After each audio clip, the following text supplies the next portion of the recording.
What is going on, guys? My name is Tubby, and welcome to the Attitude Era to PG Era Rant Part 2.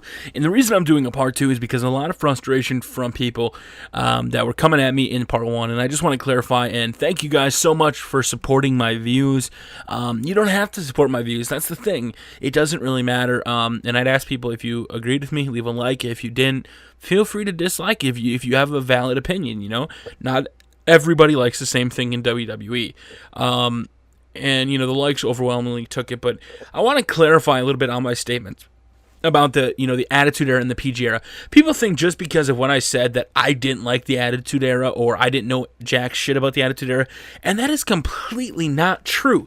What I am clarifying, what I'm saying about why the WWE should not be the Attitude Era right now, one is because the Attitude Era ended. It ended for a reason. Nowadays we don't have the superstars that could pull off an Attitude Era. And you can criticize me all you want about how, blood makes better storylines and how swearing, there shouldn't be a problem with it. TNA does it. TNA is also on a smaller network and has about 1/3 of the viewership. And, they can't even sell tickets. They give away their tapings for free. The WWE is not the same. Neither is, any of the other organizations that does stuff like that. And that's the biggest difference about why the WWE is on top. Now, yes, I will agree the writing has gotten but that is not John Cena's fault for making, the PG Era for the little kids.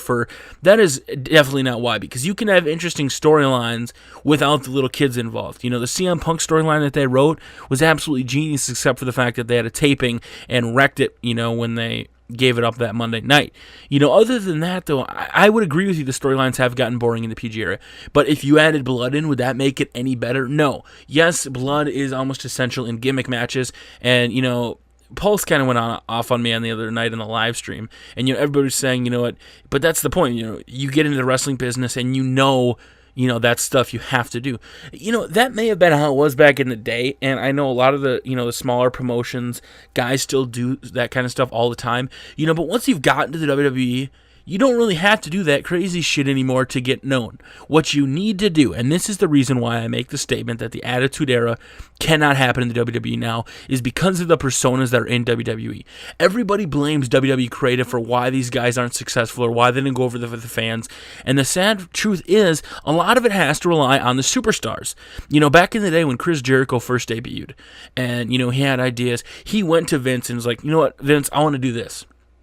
Vince liked the idea, he went with it. The Ayatollah of rock and rolla, spitting his views, spitting his opinions, he went with it. Guys nowadays just don't seem to have the initiative. They kind of stick with their character. Tyler Rex got rebranded, that didn't go over.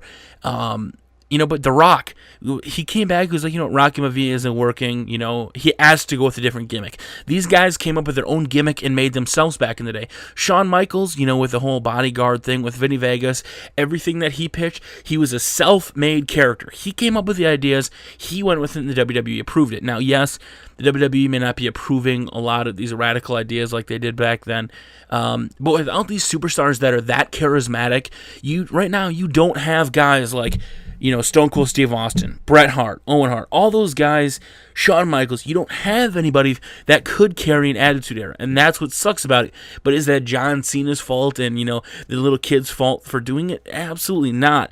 It relies on WWE Creative. WWE Creative has gotten shitty and predictable.